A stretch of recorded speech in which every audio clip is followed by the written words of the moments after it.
ബിസ്മില്ലാഹ് വൽഹംദുലില്ലാഹ് സ്വലാത്തു വസ്സലാമു അലാ അഷ്റഫി റസൂലില്ലാഹ് വഅലാ ആലിഹി വസ്വഹ്ബിഹി അജ്മഈൻ അമ്മാ ബഅദ്.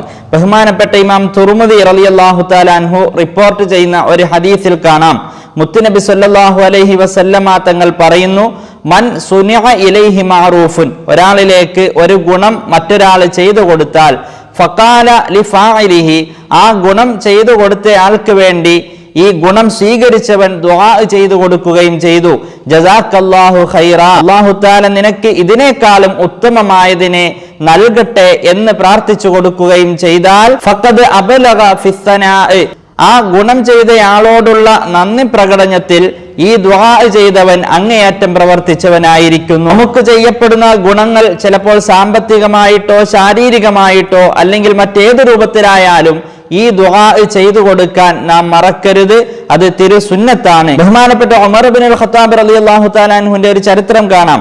അദ്ദേഹം ഒരിക്കൽ ഒരു വിഷയം സംശയം വന്നപ്പോൾ ബഹുമാനപ്പെട്ട ഇബ്നു അബ്ബാസ് റളിയല്ലാഹു തആല അൻഹുവിന്റെ അടുക്കൽ ആ സംശയം തീർക്കാൻ ചെന്നപ്പോൾ മഹാനായ ഇബ്നു അബ്ബാസ് റളിയല്ലാഹു തആല അൻഹു അദ്ദേഹത്തിന് മറുപടി കൊടുക്കുകയാണ്. അതിൽ സന്തുഷ്ടനായ ഉമർ ഇബ്നുൽ ഖത്താബ് റളിയല്ലാഹു തആല അൻഹു അദ്ദേഹത്തിന് വേണ്ടി പ്രാർത്ഥിക്കുകയാണ്, ജസാക്കല്ലാഹു ഖൈറൻ യബ്ന അഖി ശഫൈതന, ഓ എന്റെ സഹോദരന്റെ മോനെ, നീ നമുക്ക് തൃപ്തികരമായ ഒരു മറുപടി തന്നിരിക്കുന്നു, അല്ലാഹു തആല നിനക്ക് ഇതിനേക്കാളും വലിയ പ്രതിഫലം നൽകട്ടെ. അപ്പോൾ നമ്മിലേക്ക് ഒരാൾ ചെയ്യുന്ന ഗുണം അത് അറിവിന്റെ രൂപത്തിലാവട്ടെ സാമ്പത്തികപരമായിട്ടാവട്ടെ അല്ലാത്ത രൂപത്തിൽ ഏത് സഹായം ചെയ്താലും അയാൾക്ക് വേണ്ടി ഈ ജസാക്കല്ലാഹു ഖൈറ എന്ന ദുആ ചെയ്തു കൊടുക്കാൻ നാം മറക്കാൻ പാടില്ല.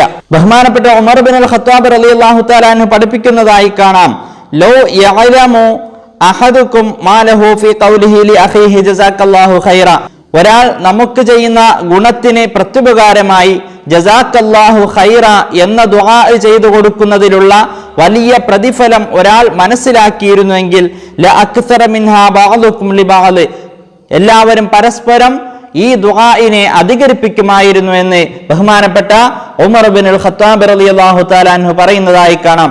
അപ്പോൾ വലിയ പ്രതിഫലമാണ് നാം ഈ ദുആ ചെയ്യുന്നതിലൂടെ അല്ലാഹുവിൽ നിന്ന് കരസ്ഥമാക്കുന്നത്. അതുപോലെ ആ ഗുണം ചെയ്തയാൾക്ക് ഒരു നന്ദി പ്രകടനം അവിടെ നടത്തപ്പെടുകയും ചെയ്യുന്നുണ്ട്. അതുകൊണ്ട് ജസാക്കല്ലാഹു ഖൈറ എന്ന ദുആഇനെ നമുക്ക് ഗുണം ചെയ്ത ആളുകൾക്ക് വേണ്ടി നാം പ്രാർത്ഥിച്ചു കൊടുക്കാൻ ശ്രദ്ധിക്കണം. ഈ ഇൽമ കേട്ടു കഴിഞ്ഞതിന് ശേഷം നിങ്ങൾ എനിക്ക് വേണ്ടിയും പ്രാർത്ഥിക്കണമെന്ന് ഓർമ്മപ്പെടുത്തിക്കൊണ്ട് അല്ലാഹുമ്മ സ്വല്ലി അലാ സയ്യിദിനാ മുഹമ്മദിൻ വഅലാ ആലിഹി വസ്വഹ്ബിഹി വസല്ലിം വൽഹംദുലില്ലാഹി റബ്ബിൽ ആലമീൻ.